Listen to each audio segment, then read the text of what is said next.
আসসালামু আলাইকুম। Recipes by Tamjid মম চ্যানেলের পক্ষ থেকে সবাইকে স্বাগতম। সবাই কেমন আছেন? আলহামদুলিল্লাহ, আমরাও ভালো আছি।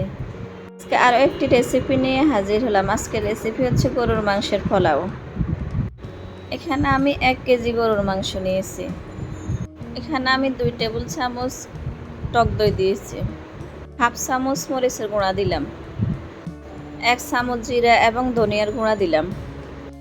এখন দিয়ে দিব 2 টেবিল চামচ আদা, 1 টেবিল চামচ রসুন, দিয়ে দিলাম 1 চামচ জয়ফল এবং জয়ত্রীর গুঁড়া, দিয়ে দিব স্বাদ মতো লবণ। সবগুলো আমি একসাথে মিশিয়ে নিব।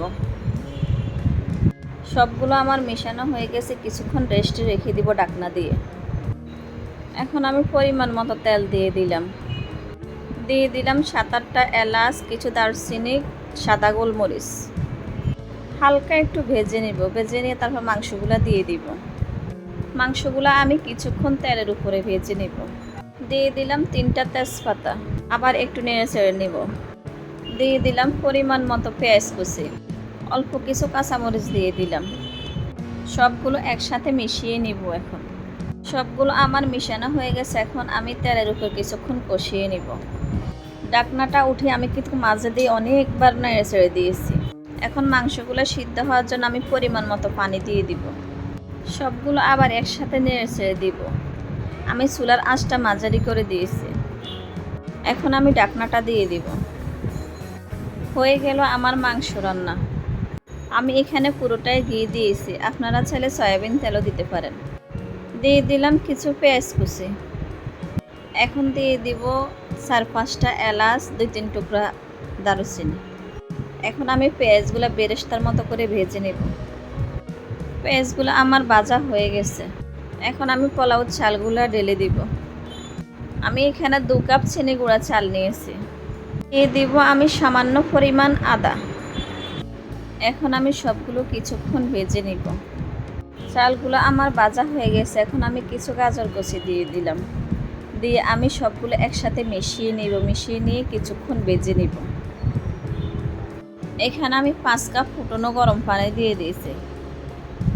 দিয়ে দিলাম 1 টেবিল চামচ চিনি, 3 টেবিল চামচ গুঁড়ো দুধ দিয়েছি। দিয়ে দিলাম স্বাদ মতো লবণ। দিয়ে দিলাম 4-5টা কাঁচামরিচ, আমি মরিচগুলো মাঝখান দিয়ে ভেঙে নিয়েছি। এখন আমি সবগুলো একসাথে নেড়ে ছেড়ে নিব। আঁচটা আমি বাড়িয়ে দিয়েছি। পানিটা যখন আমার মাঝামাঝি হয়ে আসবে, আমি এখন মাংসগুলো ঢেলে দিব। সবগুলো আমি একসাথে মিশিয়ে নিব। আমি চুলার আগুনটা একদম মাঝার উপরে দিয়েছি।